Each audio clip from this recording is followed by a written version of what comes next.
সময় কত দ্রুত চলে যায় মা।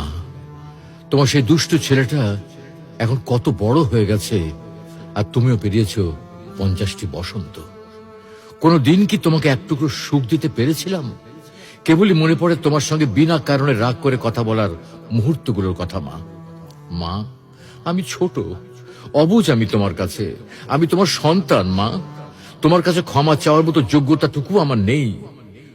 সন্তানরা হলো ধারালো চাকুর মতো, না চাইলেও মায়েদের কষ্ট দেয়, আর মায়েরা তাদের ক্ষমা করে দেয়। শুনেছি মা আর সন্তানের মাঝে অজানা একটা বাঁধন থাকে, যে বাঁধনের কারণে মা সন্তানের কথা কোনো মাধ্যম ছাড়াই শুনতে পায়। তুমি কি আমার হৃদয় থেকে কথা বলাগুলো শুনতে পাচ্ছ মা? মা, তোমাকে খুব মনে পড়ে মা। তোমাকে অনেক অনেক বেশি ভালোবাসি মা।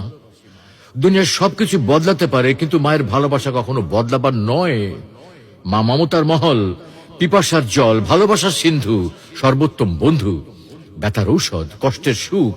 মা চাঁদের ঝিলিক, মা যে স্বর্গের মালিক।